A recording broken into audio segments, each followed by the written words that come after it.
Session को record करते हैं और आज का सेशन बहुत इंटरेस्टिंग होने वाला है। एक्चुअली आपको जो मार्केट की इंसाइट है वो यहाँ पे पता चलेगी। कुछ ट्रेडिंग स्ट्रैटेजी के बारे में बात करेंगे स्पेशली और एट ए लाइक मोस्ट। इस सेशन में हम बात करेंगे बेस्ट ऑफ द बेस्ट, यानी कि बेस्ट इंट्राडे ट्रेडिंग स्ट्रैटेजी। हालांकि इंट्राडे यहाँ पे नाम है, बट ओवरनाइट या फिर स्विंग्स आप इसे सभी में अप्लाई कर सकते हैं। बट इंट्राडे में बताता हूँ क्यों यहाँ पे इंट्राडे में चूज़ कर रहा हूँ। नाउ इंट्राडे ट्रेडिंग सेशंस की अगर हम बात करें तो ज़रा नवंबर सीरीज़ पर आओ। ये जो लाइन आप देख रहे हो यहाँ पे, ये लाइन मतलब यहाँ से नवंबर का जो मंथ है वो स्टार्ट हुआ है। यहाँ से लेके यहाँ तक इस मंथ में बहुत सारी छुट्टियाँ थी। आज तक का पूरा मार्केट ले लो, और जब पूरा का पूरा मार्केट आप यहाँ पर लोगे तो उसमें आप देखोगे कि I mean on and around 14 से 15 दिन मार्केट खुला है। अब 14 से 15 दिन मार्केट खुला है इन 25 से 26 दिनों में, और इन 25 से 26 दिनों में 15 दिन अगर मार्केट खुला है तो यहाँ पर आई थिंक जिस तरह से मैंने इस पूरे चार्ट को एनालाइज किया है, लगभग 6 से 8 कुछ वेव हैं, पर्टिकुलर वेव से जिसके बारे में बात करेंगे। थर्ड वेव के बारे में बात करेंगे, वो लगभग इतनी बार अपीयर हुई है। मैं बताता हूँ ओवरऑल पूरा का पूरा स्ट्रक्चर। और उसके बाद आई थिंक अगर अपना प्रीमियम ग्रुप की बात करें तो इन 6 से 8 में most probably I think minimum 4 से 5 है ना, हमने आइडेंटिफाई करने में ट्रेडर्स की हेल्प करी। तो पहली बात तो ये थर्ड वेव होती क्या है, कंसेप्ट है क्या। देखो, मार्केट में सभी लोग आए हैं किस लिए, we all know it's money, right. उसके साथ साथ मनी तो देखो हर जगह भी है, पर जिस तरह से मार्केट मनी को प्रॉमिस करता है, मतलब कि ये सिर्फ मनी प्रॉमिस नहीं करता, इसके साथ फ्रीडम आपका बाय प्रोडक्ट है। सो फ्रीडम ये लग गया। सो इस वजह से मेजॉरिटी ऑफ ट्रेडर्स मार्केट में आए हैं। अब मार्केट में बड़ा पैसा बनाना है, जब बड़ा पैसा बनाना है तो क्या बड़ी कैपिटल लगेगी? नहीं, बिल्कुल नहीं। कल हमने डिस्कस किया कि कैपिटल एक्चुअली कितना एक ट्रेडर को लग सकती है। नाउ अगर वेव थ्योरी पे अगर आप काम करते हो या वेव थ्योरी को अंडरस्टैंड करते हो, तो एलियट वेव की अगर बात करें तो एक पूरा का पूरा वेव साइकिल होता क्या है। वेव साइकिल में होती हैं 8 total waves, 8 total individual waves, जिसमें से आप 8 की 8 ट्रेडेबल है। मतलब कि जैसे जैसे आपकी अंडरस्टैंडिंग होती है वैसे वैसे आप उस वेव्स को ट्रेड कर सकते हैं। फ़र्क नहीं पड़ता कि कौन सी वेव कहाँ की है, बट टोटल 8 वेव होती है। कैसे होती हैं? पहली वेव होती, मैं बाई साइड बता रहा हूँ, ये सेल साइड भी एप्लीकेबल होता है, बस उसका उल्टा कर लेना। पहली वेव होगी इस तरह से। दूसरी वेव कभी भी पहली वेव के नीचे नहीं जाती, हम सभी जानते हैं। थर्ड वेव सबसे छोटी नहीं होती है, तो मोस्टली बट मोस्ट केसेस में लॉन्गेस्ट होती है। इस केस में भी हम लॉन्गेस्ट लेंगे। फोर्थ हम ले लेते हैं। फोर्थ की और भी कंडीशन है, पर बात बाद में करते हैं, हम साइकिल समझा देते हैं। ये 5वीं वेव है। इसके बाद ए बी सी, या फिर लेट्स से 1 2 3 4 5। अगेन इसको लेबलिंग आपको करनी नहीं है, अगर आप चाहें तो 5 के बाद 6 7 8 भी कर सकते हैं, या फिर वही करें जो सभी करते हैं, कोई दिक्कत नहीं है। ए बी एंड सी। सो ये टोटल आप ये जो स्ट्रक्चर पूरा का पूरा देख रहे हो, ये है वेव साइकिल। अब वेव साइकिल में यहाँ पर फोकस करो ज़रा, ये वाला जो स्ट्रक्चर है, इसमें से आप नोट करोगे सारी वेव, एक्चुअली ये एक मैंने रेफरेंस बताया है, बट यहाँ पर कोई भी पैटर्न बन सकता है। ये तो जिगजैग की तरह मैंने बना दिया है, यहाँ फ्लैट हो सकता है, वो हो सकता है। तो बहुत सारी यहाँ पे पॉसिबिलिटीज़ होती हैं। ऐसा थोड़ी कि बस ये देखा और बस कल को ट्रेडर बन गए द बिगेस्ट दुनिया में सबसे बड़े ट्रेडर आप, राइट। ऐसा नहीं होता। तो यहाँ पे कुछ भी पॉसिबिलिटी हो सकती है, कुछ भी यहाँ पर भी बन सकता है, बट यहाँ पर फोकस करो। अगर जो ट्रेडर्स हैं, अगर बड़ा प्रॉफिट बनाना है तो बड़ी मूवमेंट को भी समझना पड़ेगा। ट्रेडर्स को समझना पड़ेगा कि अगर ये मूवमेंट जो स्टार्ट हुई है उसमें मैंने यहाँ बाई कर लिया और यहाँ मैंने सेल कर दिया, तो मुझसे बड़ा बेवकूफ़ इस दुनिया में कोई नहीं है। आपको समझना पड़ेगा कि ये वेव कहाँ तक जा सकती है, और वो भी तब जब ये मार्केट यहीं पर हो। आई मीन इसको कब तक ट्रेल करोगे भी तो वो ऐसे बाहर फेंक के चला जाएगा, पर स्ट्रक्चर तो फिर भी इंटैक्ट रहेगा। तो ये जो थर्ड वेव है, इसके कैरेक्टरिस्टिक होते हैं, इसकी अंडरस्टैंडिंग होती है, और कोशिश हमारी यही होती है कि जब जब मार्केट ट्रेंडी हो, या फिर लेट्स से जब जब मार्केट में अपीयर हो, जाहिर सी बात है 100% तो आप कभी उसको कैप्चर नहीं कर पाओगे। जैसे कि यहाँ पर देख सकते हैं 6 से 8 बार कभी पूरी की पूरी इस मंथ में बनी है, तो 6 से 8 बार तो ना हमने कैप्चर किए ना आप कभी कर पाओगे। बट बात पूरा का पूरा कैप्चर करने का नहीं है। एक बात सुनो। सो अंबानी का बिजनेस देखो, बहुत सारे बिजनेस में है, पर क्या दुनिया जहान का बिजनेस कर रखा है क्या? 100% तो बिजनेस वो भी कभी कैप्चर नहीं कर सकता, पर क्या आपको 100% चाहिए? नहीं, आपको ये मूवमेंट भी अगर 3 से 4 मिल गई तो आपका काम हो जाएगा। आई मीन बिलियनर्स अंबानी को कौन बनाता है? कौन सा ऐसा बिजनेस था जिसने स्टार्ट किया? ऑयल। सो ऑयल के बिजनेस के बाद फिर सब कुछ स्टार्ट हुआ ना उसके बाद। तो वैसे ही आप इसे कैप्चर करना तो सीखो। लेट से मंथ में कितनी बनती हैं, और मंथ में जब बनती है तो उन्हें आप कितना कैप्चर कर पाते हो। लेट से 10 बनती हैं, तो पहली बात तो क्या हम उन्हें आइडेंटिफाई कर पा रहे हैं और क्या उन्हें कैप्चर कर पा रहे हैं। 10 में से लेट से अगर 3 से 4 भी हमने कैप्चर कर ली, जो कि मोस्ट प्रॉब्ली 40% होता है, तो भी रिगार्डलेस द केस होता है, क्योंकि यहाँ पर पहली, सेकेंड, थर्ड, फोर्थ, फिफ्थ ये जो वेव होगी, आई थिंक बहुत सारे रूल्स है पर एक छोटा मोटा रूल भी मैं बताऊँ। ये जो पहली वेव है इसका 2.5 से 3 गुना मोस्ट प्रॉब्ली, या 2.5 से 4 गुना तक लगा सकते हैं। That's totally up to you. Fib ratio लगा सकते हैं, स्ट्रक्चर की अंडरस्टैंडिंग लगा सकते हैं उसको प्रिसाइज मूवमेंट में समझने के लिए। लेकिन अगर कुछ ना भी समझ में आए तो एटलीस्ट ये पहली वेव का 2.5 से 3 गुना हम इसको स्टार्टिंग फेज में लगा देते हैं। अब ज़रा यहाँ से स्ट्रक्चर देखो, और यहाँ तक मैं आपको स्ट्रक्चर बताता हूँ कि कौन कौन सी वेव में वो आया है। सबसे पहला तो जो वेव है, मतलब ये अपना पहला जो दिन था इस ट्रेडिंग सेशन का, इस मंथ का, उसी दिन बनी है। अगर आप स्ट्रक्चर देखोगे तो अभी तक क्या हुआ है, पूरा मार्केट फॉल था, फॉल के बाद क्या है, पूरा का पूरा साइकिल कंप्लीट हुआ। इस साइकिल को भी देख लो, 1 2 3 4 5, उसके बाद क्या है, ABC, ये पूरा का पूरा C स्ट्रक्चर। इसके बाद क्या हुआ है, इसके बाद नेक्स्ट फेज बनेगा आपका, ये लोस को टैग करोगे। जब इन लोस को आप टैग करोगे तो ये जो सी वेव है इसके नीचे वाली, इसमें 3 वेव हैं। इसमें जब 3 वेव हैं तो ये वाला वेव देख रहे हो आप, ये है 4 नवंबर का। तो अगेन मैं यहाँ पे सिर्फ इसको इसलिए ले रहा हूँ कि ये नवंबर सीरीज़ में हम बात कर रहे हैं, अदरवाइज तो इसके पहले भी वेव हैं, आगे भी बनेंगे हमेशा। मैं बस इस मंथ की आपको फोकस में ला रहा हूँ, यहाँ पे फोकस करो, इस वेव पर फोकस करो। तो अंडरस्टैंडिंग क्या है हम लोगों की, ये वेव का जो एंड पॉइंट था वो हमने फिगर आउट करना है, मिनिमम हमें मालूम है। आई थिंक अगर एडवांस वेव एनालिसिस आप जानते हो तो आई थिंक मेरे हिसाब से मुझे यहाँ पे मिला था 23,818 का बॉटम, ये वाला। ज़रा एक सेकंड में स्नैपशॉट देख के कंफर्म कर लूँ। तारीख थी 4 नवंबर, चलिए 4 नवंबर को देखते हैं। सो ये अपने प्रीमियम ग्रुप का स्नैपशॉट है, जहाँ पे मैं पैटर्न्स और स्ट्रक्चर ट्रेडर्स को आइडेंटिफाई करने में हेल्प करता हूँ, वेव्स को आइडेंटिफाई करने में हेल्प करता हूँ। सो इस वेव का जो एंड पॉइंट था वो हमें मिला था 23,818। अगर 23,818 देखोगे तो वो लगभग यहाँ कहीं पर आता है, और यहाँ से वेव का अपसाइड था ना। जब अपना लाइव सेशन हुआ था तब ऑलरेडी मार्केट यहाँ ट्रेड कर रहा था। अदरवाइज यहाँ पर भी अगर आप वेव्स देखो तो 1 2 3 4 5, इसमें भी आपकी 1 2 3 4 5 का साइकिल पूरा का पूरा बना है ना। ये जो वेव है, ये जो पहला वेव है, let me make it big, यहाँ पर इसको बड़ा करते हैं। सो ये आइडेंटिफाई किया, ये करेक्शन आइडेंटिफाई किया। इस वेव की लेंथ देखो, इस वेव की लेंथ है, आई मीन मोटा मोटा आपको बता रहा हूँ यहाँ पे रेफरेंस, 80 से 90 पॉइंट। तो थर्ड वेव कितना हो सकता है, थर्ड वेव वहाँ पर जाएगा, आई थिंक अगर उसका 2.5 गुना 3 गुना भी करे तो 8 या 24 के आसपास होता है, राइट। सो 240 पॉइंट के आसपास उसका एंड पॉइंट मिलेगा। सो लगभग यहाँ पर। सो मैं ये भी नहीं बोल रहा हूँ कि पूरी की पूरी थर्ड वेव ही आपको कैप्चर करनी है, एक रेफरेंस पॉइंट। अगर 3 गुना वेव भी पकड़ ली ना, यहाँ पे एक चीज़ आप नोट करो, हाँ मैं क्या बोल रहा हूँ कि जो वेव है उसका 2 से 3 गुना, मैं रिस्क रिवॉर्ड की बात नहीं कर रहा हूँ। रिस्क रिवॉर्ड तो स्ट्रैटेजी के ऊपर आता है। आई मीन इस वेव का ये वेव 2 से 3 गुना हो सकता है। नाउ डिपेंड करता है कि आपने उसको कैसे एग्जीक्यूट किया है। आपने यहाँ एग्जीक्यूट किया है तो मोस्ट प्रॉब्ली डिपेंड करता है आपकी स्ट्रेटजीज कैसे अलाउ करती है। हमारी कुछ स्ट्रेटजी यहाँ पे अलाउ करती है जहाँ पे स्टॉप लॉस यहाँ कहीं पर आ जाता है, इस टेरिटोरी के आसपास ही। अगर इस वेव की स्टार्टिंग फेज के बाद यहाँ कहीं एग्जीक्यूट किया है तो भी डिपेंड करता है कि स्ट्रेटजीज वाइज आपका स्टॉप लॉस कहाँ पर आता है, लाइक स्ट्रक्चर वाइज आप यहाँ कहीं पर भी रख सकते हो। सो ये आपका रिस्क है, या फिर ये आपका रिस्क है, और रिवॉर्ड आपका 2 से 3 गुना इस वेव का है।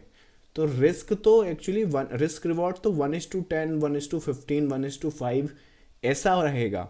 मैं इस वेव की लेंथ की बात कर रहा हूँ, ये लेंथ कितनी आती है अभी समझ में आया। तो उसको रिस्क, ये जो पॉइंट्स है ना यहाँ पे, इसको रिस्क रिवॉर्ड से कंफ्यूज मत कर लेना, अरे ये तो रिस्क है 3 गुना रिवॉर्ड करेंगे ना। रिवॉर्ड तो डिपेंड करता है आपने एग्जीक्यूट कैसे करा है, या फिर आपको वो मार्केट मिला कहाँ है, राइट। जैसे मोस्ट प्रॉब्ली शायद ये ओपनिंग के टाइम मिल गया, लाइक खुल गया है, तो हर किसी के बस की बात नहीं है। उसको उस तरह से एग्जीक्यूट कर पाना, बट एक रेफरेंस पॉइंट मैं आपको बता रहा हूँ। तो 4 तारीख का वेव ये हो गया, इसको आइडेंटिफाई किया हम लोगों ने, यहाँ पे ये वाला आइडेंटिफाई किया था स्ट्रक्चर, राइट। ये अगर आप अपना पूरा वीडियो कोर्स कंप्लीट करोगे तो पूरा आइडेंटिफिकेशन आपकी यहाँ से चालू हो जाएगी, right. So that's I think the scene and scenarios. इसके बाद क्या है, 4 के बाद फिर पता क्या है, 4 के बाद अगले दिन फिर से वेव आ गई। अगले दिन अगर नोट करो तो ये जो रेफरेंस वाइज है, इस वेव को भी अगर आइडेंटिफाई करोगे आप एज 1, 2 एंड 3, तो उस केस में क्या है कि इस वेव का जो लेंथ है वो देखो ज़रा, इसमें अपना लेंथ कितना आ रहा है यहाँ पर अगर नोट करें अपन इस वेव का रफ देखते हैं। सो मोस्ट प्रॉब्ली 200 पॉइंट के आसपास आ रहा है। इसको 3 गुना 2 गुना भी करेंगे तो मेरे हिसाब से 600 पॉइंट 700 800 पॉइंट के आसपास आना चाहिए। सो इस वेव को देख लो ज़रा। सो यहाँ पर ये देखो 600 पॉइंट। अगेन मैं ये रिस्क रिवॉर्ड नहीं है कि 1:2 1:3। अगर ट्रेड यहाँ पर एग्जीक्यूट की गई है तो स्टॉप लॉस, जैसे मैंने बताया कि अगर मोटिव की आइडेंटिफिकेशन स्ट्रांग है तो स्टॉप लॉस आपका यहाँ कहीं पर आ सकता है। अगर अब आपने यहाँ कहीं पर एग्जीक्यूट किया है तो स्टॉप लॉस यहाँ पर आ सकता है। रिवॉर्ड लेकिन आपका इसी तरह से आएगा, इसी तरह से आएगा। तो रिवॉर्ड आपका 1:10 1:15 1:5 ऐसा आता है, बट लेंथ वाइज इसमें अगर आइडेंटिफिकेशन, ये तो बहुत अच्छी आइडेंटिफिकेशन हमारी थी शायद। इसका स्नैपशॉट मैं आपको बता देता हूँ। मैंने आई थिंक उस दिन प्रीमियम ग्रुप में क्या अपडेट करा था, 4 से लेके 5 नवंबर। हाँ ये तो परफेक्ट था। सो यहाँ पर अगेन जैसे मैंने कहा कि ना वेव साइकिल, तो ये पूरा का पूरा साइकिल ही आइडेंटिफाई कर रखा है वहाँ पे। यहाँ पर क्या है 1 2 3 मार्केट मेरे हिसाब से यहाँ पर चल रहा है। हाँ इस पर नोट करना, यहाँ 5 नवंबर तारीख और टाइम देख लो यहाँ पे, यहाँ पर मार्केट चल रहा है। इसमें थर्ड तो ऑलरेडी ये भी थर्ड है, आप चाहो तो इसको भी एग्जीक्यूट कर सकते हो। इसका ये वाला जो लेंथ होगा 2 से 3 गुना होगा। Again risk reward same case, it does not even matter. आपकी आइडेंटिफिकेशन डिपेंड करती है कि कितना वेव वहाँ पर बना है, राइट। तो एक तो थर्ड वेव ये भी हो गई, फोर्थ वेव की आइडेंटिफिकेशन की गई, फिफ्थ ने यहाँ पर एक टैग दिया।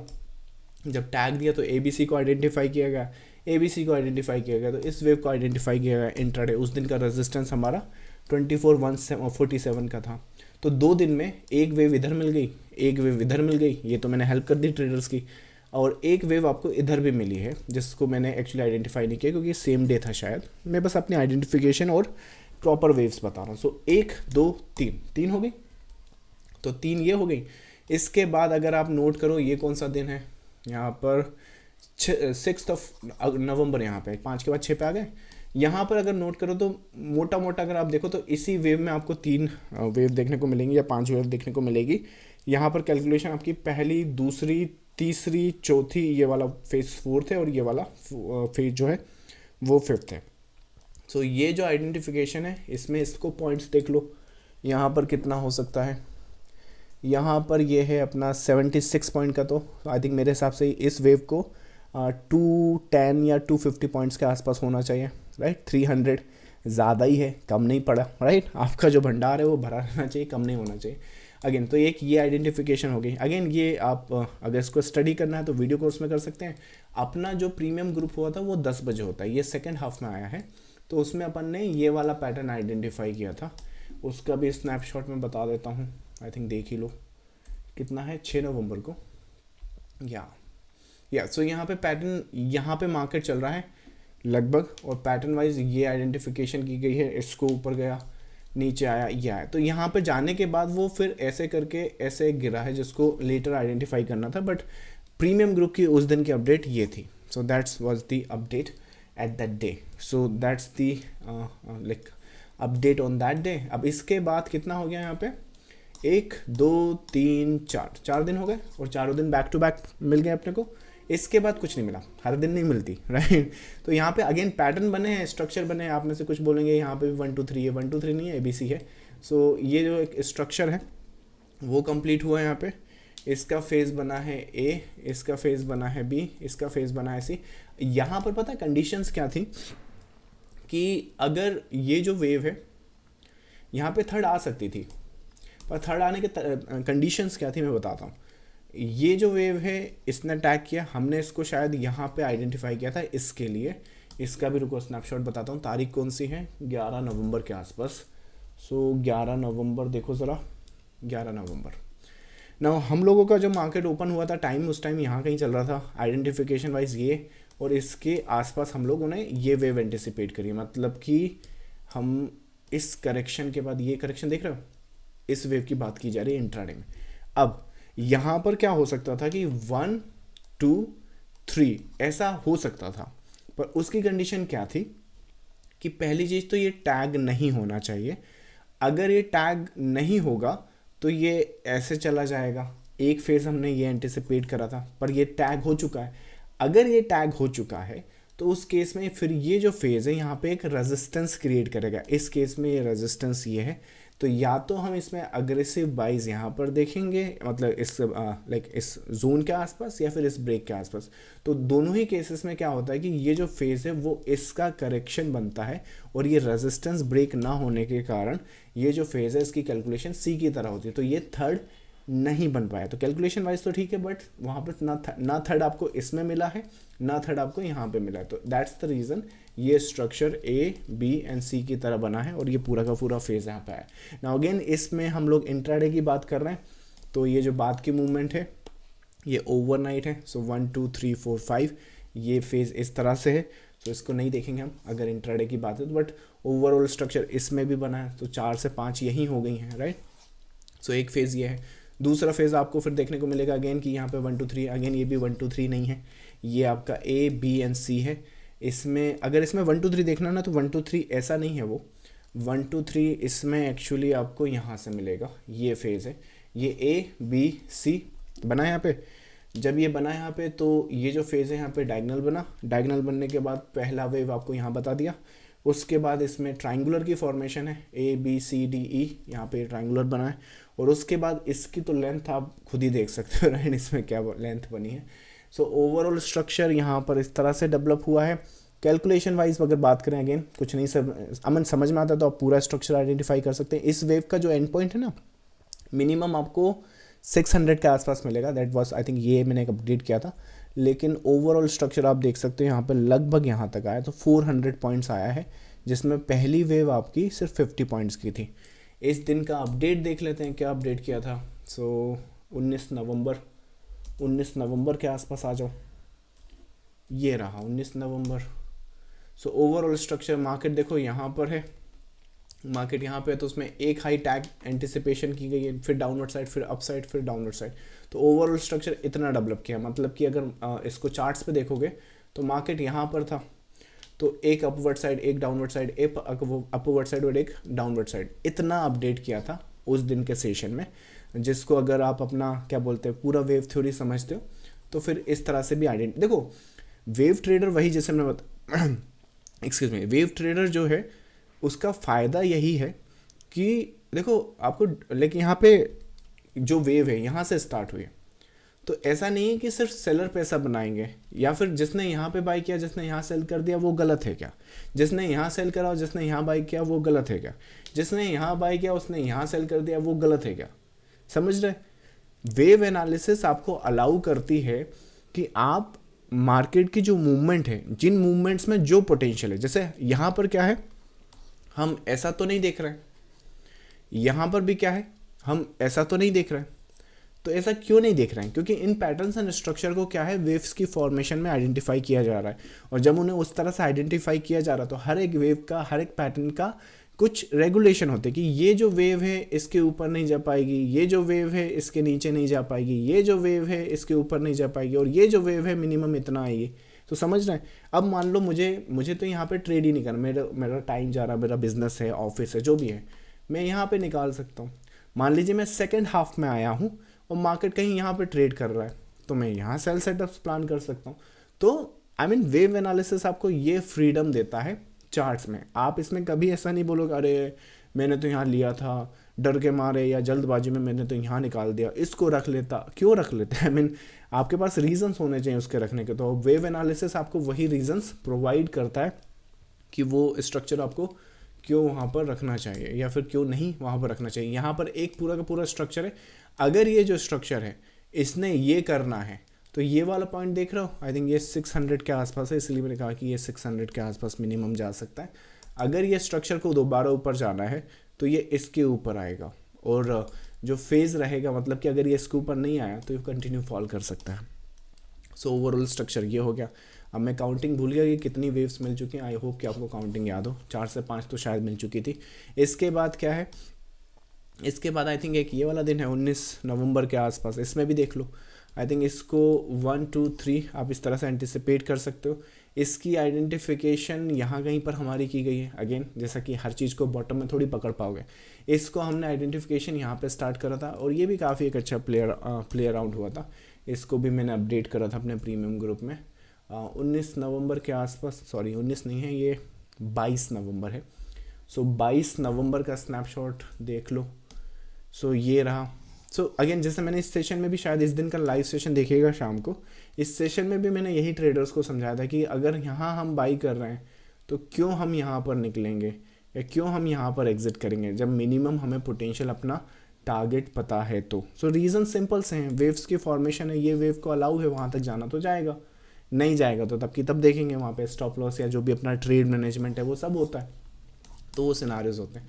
तो एक इस वेव को भी आइडेंटिफाई करने में आई हेल्प द ट्रेडर्स, इसके बाद तो बना नहीं, right. So on an average conclusion क्या है, कंक्लूजन ये है कि देखो अगर तुम मार्केट को देखोगे नवंबर से लेके यहाँ पे स्टार्ट हुआ है और आयरॉनिकली वो यहीं पर ख़त्म हो रहा है, मतलब लगभग 26-27 तारीख आज आ गया, कहीं गए नहीं हो आप, लेकिन इसी ब्लंडर, ये ups and downs and ups and downs and ups and downs में अगर आप ठीक से उस स्ट्रक्चर एंड पैटर्न को अगर आइडेंटिफाई करोगे, वेव्स को समझोगे, पैटर्न्स को समझोगे, स्ट्रक्चर्स के जो रूल्स है वो समझोगे, तो आपको मैंने इसी स्ट्रक्चर में आई थिंक थर्ड वेव इसलिए बताया क्योंकि वो लॉन्गेस्ट होता है, तो वहाँ पे जो प्रॉफिट होता है उसकी लाइक पोटेंशियली काफ़ी ज़्यादा सब लाइक बढ़ जाता है आपके रिस्क रिवॉर्ड वाइज।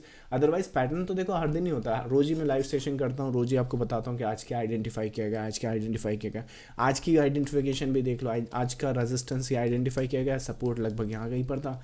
कल का ओवरऑल मार्केट ये जो सिनारियोस था इस सपोर्ट के आसपास, ये इस तरह से हमने एंटिसिपेट करा था on 15 minutes and 1 hour basis, तो उसी के बेसिस पर इसको फर्दर अपडेट कर रहे थे। क्या तारीख है आज, 25-26 के आसपास, तो पहले 25 को देख लो, शायद कल बताया था कि नहीं बताया था। सो ये कल का हमारा एक सिनारियो था, इसी सिनारियो, क्योंकि मार्केट है ना यहीं कहीं ओपन हुआ था, तो इसी सिनारियो को कंटिन्यू करा, इस सिनारियो को कंटिन्यू करते हुए जो ओवरऑल स्ट्रक्चर है उसे अपडेट किया और अक्यूमुलेशन फेज को यहाँ पे डिस्कस किया गया।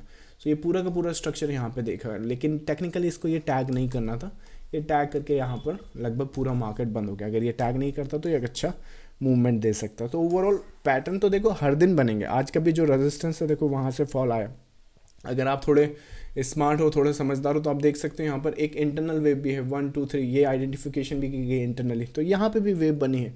डिपेंड करता है आपको वो वेव चाहिए तो 24,300 के नीचे मिल जाएगा, so that depends. So patterns and structure तो हर दिन बनते हैं, हमारी एंटिसिपेशन क्या होती है या फिर हमारी जॉब एज ए ट्रेडर क्या होती है कि उन पैटर्न्स को हम कब आइडेंटिफाई कर पा रहे हैं, कितनी कॉन्फिडेंटली आइडेंटिफाई कर पा रहे हैं, और जब उन्हें आइडेंटिफाई कर पा रहे हैं तो उसका पोटेंशियल आउटकम क्या हम प्लान कर पा रहे हैं। ऐसा नहीं चाहेंगे हम कि हम यहाँ बाई कर लें और यहाँ सेल कर दें और फिर रोएं बैठ के कि आज तो ट्रेड रख लेती। तो एक काम करेंगे, यहाँ पे तो आपसे गलती हो गई, अब आप क्या करोगे, यहाँ पे बाई करोगे, यहाँ पे बाई करोगे तो सोचो लास्ट टाइम तो मैंने यहाँ निकल गया, आज मैं नहीं निकलूँगा। अब आज जब आप नहीं निकलेंगे तो यहाँ आपको पता होना चाहिए ना कि ये रेजिस्टेंस है, यहाँ रेजिस्टेंस नहीं है, तो वो सिनारियोज होते हैं। तो वेव एनालिसिस आपको यही सब अलाउ करता है। सो थर्ड वेव को कैप्चर करेंगे या फिर थर्ड वेव की जो स्ट्रैटेजी है, थर्ड वेव की आइडेंटिफिकेशन इस तरह से देख सकते हैं, आइडेंटिफाई कर सकते हैं। चलिए, सो सारे पैटर्न्स एंड स्ट्रक्चर अगर आप खुद से सीखना चाहते हैं तो अपनी वेबसाइट पर वीडियो कोर्स है, वहाँ से आप इन्हें आराम से सीख सकते हैं। As a matter of fact third wave ही क्यों, ये पूरा का पूरा जो वेव साइकिल है, यहाँ पे क्या पोटेंशियल मूवमेंट हो सकती है, क्या एंटिसिपेशन होती है, सभी कुछ उस वीडियो कोर्स में अपना कवर किया है। बाकी अपने प्रीमियम ग्रुप में तो मैंने वहाँ पे ट्रेडर्स की हेल्प करी है।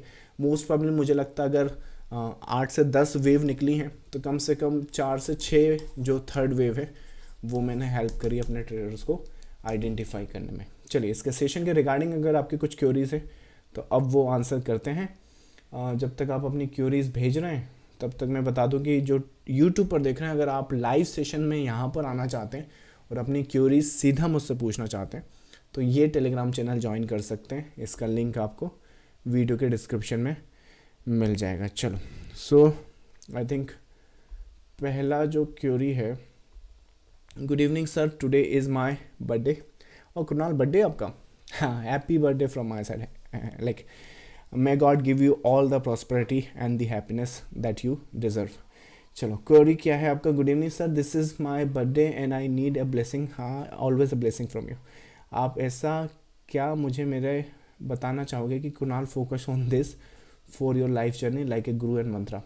अरे ये पूरा सेशन ही गुरु मंत्र पे था मेरे हिसाब से। अगर कुणाल इसी को अगर आप एज अ बर्थडे गिफ्ट लेना चाहते हो तो टेक इट कि जो जैसे यहाँ पर मैंने बताया, पैटर्न्स एंड स्ट्रक्चर को आइडेंटिफाई करो, और उन स्ट्रक्चर को जब आइडेंटिफाई करोगे तो उन पैटर्न्स में कॉन्फिडेंस रखो कि ये जो वेव है मेरे हिसाब से ये एंटिसिपेशन होगा।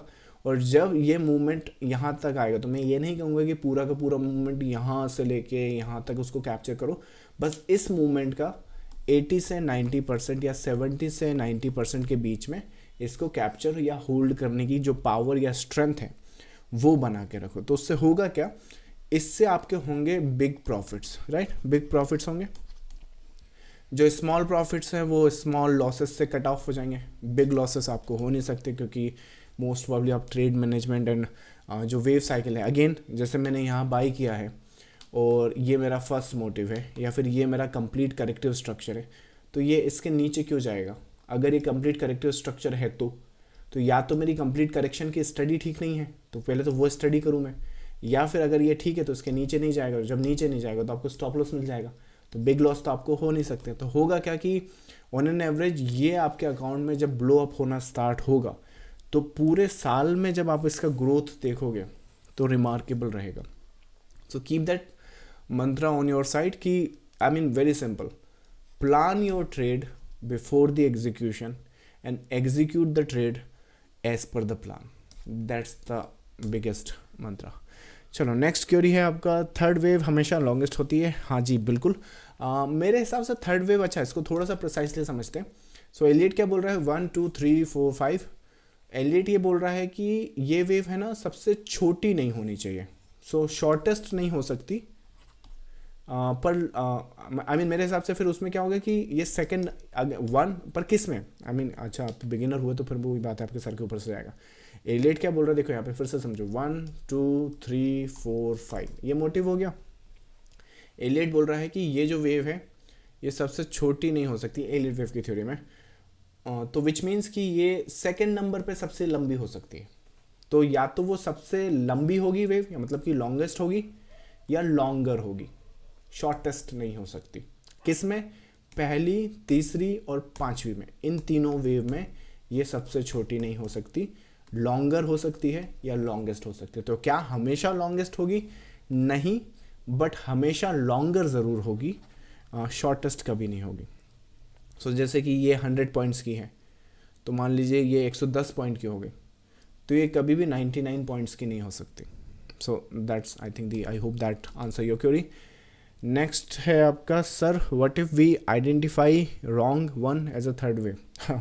ओके, सो क्वेरी ये है कि जो थर्ड वेव की आइडेंटिफिकेशन है वो गलत हो गई। सिंपल, ये आइडेंटिफिकेशन किया, चला तो ठीक है, आपका ट्रेड सेटअप है, आपका प्लान है, आपका रिस्क है, आपका रिवॉर्ड है। नहीं चला तो एसएल दो भाई। स्टॉप लॉस क्यों होता है?